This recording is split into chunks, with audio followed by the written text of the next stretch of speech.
जय श्री राम दोस्तों, नमस्कार। आप सभी को बहुत बहुत स्वागत है हमारे YouTube चैनल सुधा डेयरी मीडिया में।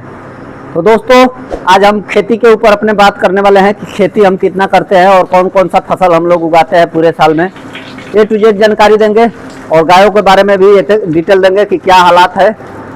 देसी तरीके का फीड खिला रहा हूँ सभी गायों को और रिजल्ट क्या है उसके ऊपर भी वीडियो है और पूरा A to Z जानकारी दूंगा आज का। वीडियो में लास्ट तक बने रहिए और वीडियो पसंद आए तो लाइक जरूर कीजिएगा। चैनल पर नए हैं तो सब्सक्राइब कर दीजिएगा।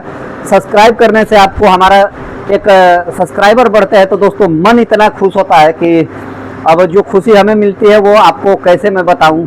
आप समझिए कि आपके घर में अगर कहीं से लॉटरी लग जाए वो हाल हमारा होता है। यही सोचते हैं जब हमारा सब्सक्राइबर बढ़ जाते हैं। तो ज़रूर सपोर्ट कीजिए आप लोग और भाई को आशीर्वाद देते रहिए। आप लोग का आशीर्वाद रहेगा तो ज़रूर जल्दी 50,000 पूरने वाले हैं सब्सक्राइबर। 33,000 से ऊपर हो चुके हैं। तो प्यार दुलार देते रहिए और भाई को हंसाते रहिए। चलिए तो वीडियो में लास्ट तक बने रहिए और देखिएगा क्या क्या मैं खेती में कैसे कैसे करता हूँ। दोस्तों, पहले गायों का अपडेट दे दूँ कि गायों में ये 16 गाय है। 16 गाय से दूध कितना हो रहा है। 16 गायों में दूध जो है घट के हमारा फीड खत्म हुआ था तो फिर हमने देसी तरीके पर आ गया, सबको पता है।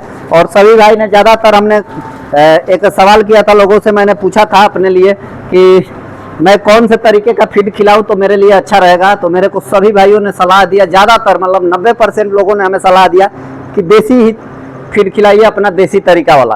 तो हम देसी तरीका पर चल रहे हैं, वही अब हमारा तरीका सेम है और उसी पर चल रहा है। क्योंकि चेंज करना, बार बार कंपनी का फीड खिलाना फिर बंद करना फिर चेंज करना, उससे अच्छा है कि ये फीड जो है हमारा घर का जो अनाज वाला है और चाहे बाजार का चोकर भूसी वाला, ये रेगुलर मिल जाएगा, आसानी से मिल जाएगा और पैसा रहे या ना रहे उधार बाकी भी मिल जाएगा। तो उस पर्पज से लेके अब अच्छे से इसको खिलाने का एक तरीका बना लिया हूँ कि एक रेगुलर रखना है, भले दूध जो थोड़ा कम या बेसी करे। तो सभी गाय प्लस हुई है। आज 3 दिन से 4 दिन खिलाया हूँ। दूध घटा था तो 3-4 दिन के अंदर लगभग टोटल दूध 16 गाय मिलकर 16 लीटर से ऊपर बढ़ी है। 16 लीटर से क्या 20 लीटर से ऊपर, मतलब 1-1 लीटर सभी गाय बढ़ चुकी है एक टाइम में। तो दूध बढ़ रहा है, धीरे धीरे बढ़ेगा ही। तो उसका तो कामकाज ठीक है, दूध देसी तरीके का सब कुछ वही अब चलेगा, उसमें चेंजेस नहीं होने वाला है हमारे फार्म पर। अब बात आती है खेती के बारे में। तो दोस्तों, खेती में बात करूँ तो मेरे खेत में अभी के मौसम में धान लगा हुआ है, धान की खेती हुई है। खेत में धान हम लोग लगाए हैं, लगभग 6 बीघे के आसपास में हम लोग धान लगाए हैं। 10 बीघा बाजरा लग चुका है और 10 बीघा और लगाना है बाजरा, मतलब 20 बीघा बाजरे का खेती होगा। 22 बीघा बाजरे की खेती होगा। 6 बीघा धान की खेती हुआ है। हरा चारा लगभग 8 से 10 बीघा में हरा चारा है, जिसमें कि सूडान है, मीठा सूडान। कुछ जगह एक मीठा गन्ना जैसा करके आता है, गन्ना उसको बोलते हैं 32 कटिंग वाला, नेपियर जैसा, वो लगाए हैं। बाकी और हरा चारा है खेत में सब। तो मिला जुला के हरा चारा पूरा साल का अवेलेबल है। तो अभी के सीजन में मक्का का ये सीजन है, लेकिन हम लोग मक्का लगाना छोड़ दिए हैं। हम लोग अब धान के ऊपर आ चुके हैं। धान की खेती हो रही है, बाजरा की। तो धान, बाजरा और हरा चारा 3 चीज़ अभी लगा हुआ है खेत में। अब इसके बाद जो कटाई हो जाएगा धान का, उसके बाद गेहूं का सीजन आता है। तो गेहूं के सीजन में हम लोग के यहाँ गेहूं, चना, मंसूर, खेसारी, मटर ये होता है अनाज में, मोटा अनाज में। और गेहूं के बाद हम लोग का गेहूं जब बुआई होता है उस समय में बरसेम और सरसों, हरा चारा में हम लोग लगाते हैं। और उसमें ये वाला जो होता है सूडान भी उस समय भी हम लोग का चलता है। जई लगाते हैं उस समय में, ज़्यादातर जई होता है।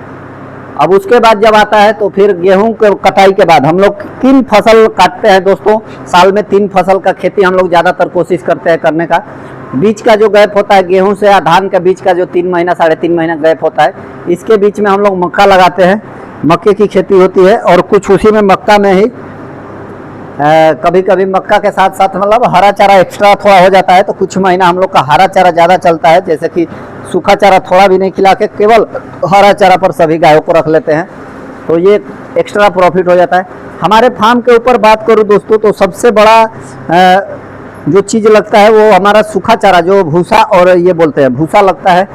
महीने का भूसा टोटल गायों को खिलाने में लगभग 70,000 से अभी के डेट में जो 1,000 का कुंटल चल रहा है तो 80,000 भी ठेक जा रहा है। यही जब हरा चारा रहता है तो हरा चारा अगर भरपूर है तो 20 से 22 हज़ार का भूसा लगता है। बाकी हरा चारा तो अगर 20 हज़ार का भी मैं भूसा लगाता हूँ तो जानिए कि अगर तो सूखा मेरे को 50 से 55 हज़ार रुपया हरा चारा से भूसा का पैसा बच जाता है। तो हरा चारा मेरे फार्म पर बहुत ज़रूरी है। तो 5-6 बीघा से इतना जो हरा चारा है उससे भी बढ़ा के मेरे को कम से कम 15-16 बीघा हरा चारा के लिए खेती करना है। और सुपर नेपियर तैयार हो चुका है हम लोग का गुल्ली, तो 1 बीघा में अभी लगा रहे हैं सुपर नेपियर। 1 बीघा के बाद और बढ़ाएंगे धीरे धीरे। तो अब 1 बीघा हम लोग का सुपर नेपियर लग जाएगा। हम लोग के साइड में बाढ़ आ रहा है, नदी का पानी बहुत तेज़ी से बढ़ रहा है। हो सकता है बाढ़ आ जाए तो बाजरा ना हो, तो बाजरा नहीं होगा तो हम लोग के लिए बड़ा मुसीबत फार्म पे हो जाएगा। लेकिन अगर बाजरा हो जाता है तो हम लोग के लिए राहत मिल जाता है कि घर का अनाज फीड के लिए हो जाता है। और बाजरा से फीड का काम मतलब जैसे कि चोकर नहीं खरीदना पड़ता है, मक्का जो दरा खरीद रहा है ये नहीं खरीदना पड़ेगा। केवल हमको सरसों की खली या जो ये होता है कपिला पशु आहार जैसे या सुधा का होता है वो खिलाना केवल रह जाएगा। तो देखिए क्या क्या कैसे कैसे चल रहा है। जो देसी तरीका जो भाई हमको बताए थे वो हमारे लिए सबसे बढ़िया तरीका बताए और वही तरीका हमारे फार्म पर अब चल रहा है, वही चलेगा। आप देखते रहिएगा, कोई चेंजेस नहीं होगा। बहुत भाइयों ने मेरे को सलाह दिया कि आप साल में 4-5 बार फीड चेंज करते हो तो कहाँ से आप फायदा कमाओगे। ये चीज़ हमारा एक गलती था, तो हमने अपने आप नहीं किया दोस्तों। लोगों के कहने पर कि अच्छा प्रॉफिट के लिए सब लोग घूमते हैं, वैसे ही हम भी अच्छा प्रॉफिट के लिए दौड़ रहे थे कि अच्छा प्रॉफिट हो हमें। तो इसके लिए हम फीड चेंज करते थे, कोई हमें शौक नहीं था फीड चेंज करने का। लेकिन अब सब कुछ रिज पिच गया। अब एक ही ऑप्शन आया कि अब अपना देसी ही तरीके का फीड खिलाना है, वही खिला के पशुओं को तैयार करना है। बाकी अब जो भी हो, कम दूध दे या ज़्यादा दे, उसी से तैयार करना है। गायों का देखिए, जितनी गाय को देसी तरीके पर खिला रहा है, रौनक देखिए शरीर का। आज से 10 दिन का पहले का रौनक और आज का रौनक में अंतर है।